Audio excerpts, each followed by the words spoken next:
من خاف أدلج، ومن أدلج بلغ المنزل. ألا إن سلعة الله غالية، ألا إن سلعة الله الجنة.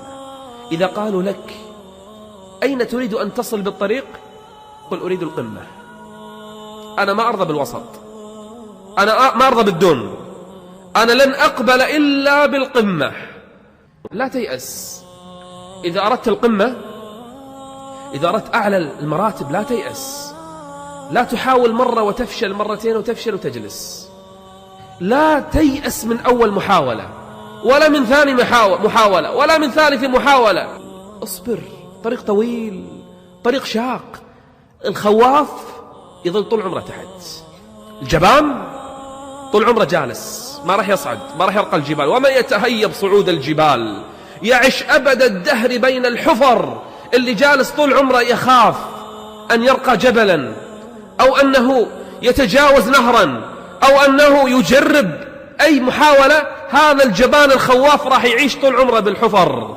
لكن الشجاع سوف يصل إلى القمة ولو بعد حين. ومن يتهيب صعود الجبال يعش أبد الدهر بين الحفر. شنو همك؟ شنو هدفك بالحياة؟ ايش تبي تصير؟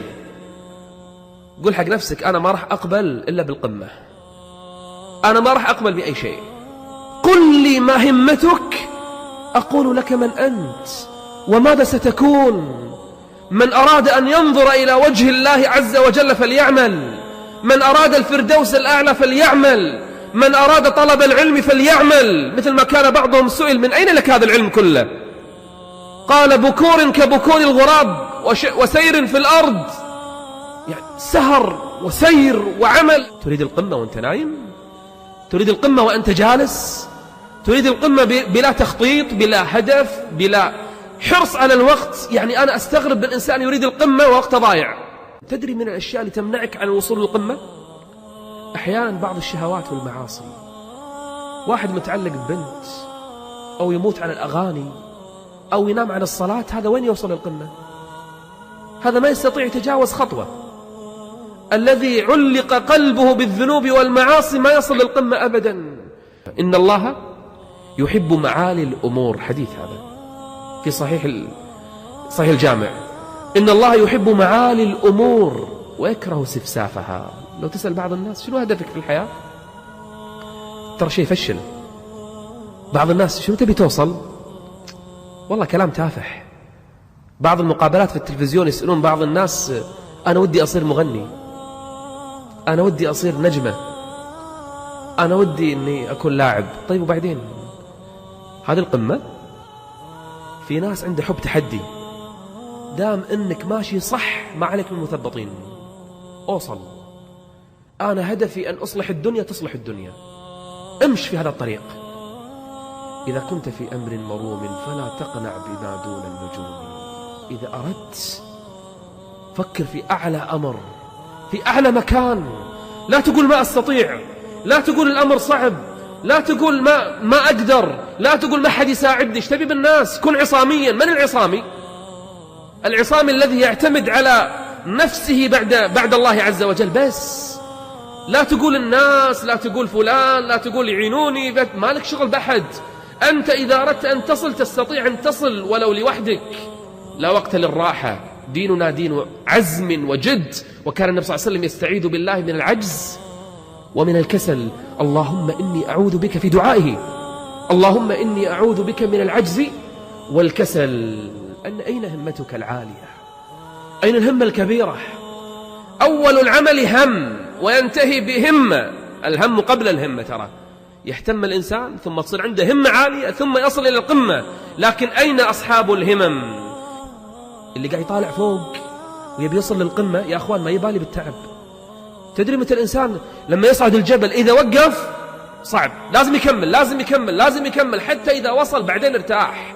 الآن لا وقت للراحة. يا أخوان اللي هم بحياته إنه والله يلاحق البنات، ولا يقحص بسيارة، ولا يقعد بالشوارع، ولا يسهر الليالي، ولا هم العالي أنه يلعب بلاي ستيشن. إن شاء الله شوف الهم العالي، شوف القمة اللي عنده. مسكين هذا. وين همتك؟ بما تفكر؟ أنا الإنسان اللي يقول لي أنا بس أبي أنجح بالمدرسة، هذا الله يعين على نفسه. لكن اللي يقول أنا راح أصير إن شاء الله ما راح أقبل بأقل من الدكتوراه، لا تقول لي شيخ العوائق أمامي، ما عليك، عندك همة توصل.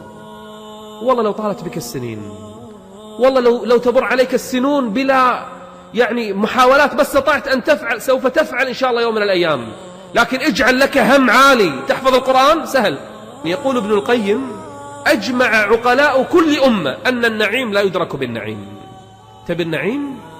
اترك النعيم في الدنيا، اسعى لهذا النعيم في الآخرة. حط لك همة عالية. من سأل الله الشهادة بالصدق، لو كان صادق من قلبه بلغه الله منازل الشهداء وإن مات على فراشه. اللي عنده نية عالية ما يضيع وقته، اللي عنده همة عالية بيوصل للقمة يحط له هدف، يقسم، يحط له وسائل، يحط له كل شيء. تبي توصل للقمة بالدراسة، بالتجارة، بالعلم، بالعمل، بأي شيء نافع أخروي ولا دنيوي كله، إذا عندك همة عالية حط لك هدف، والهدف يكون واقعي، وتحط لك وسائل، وراح توصل بإذن الله عز وجل.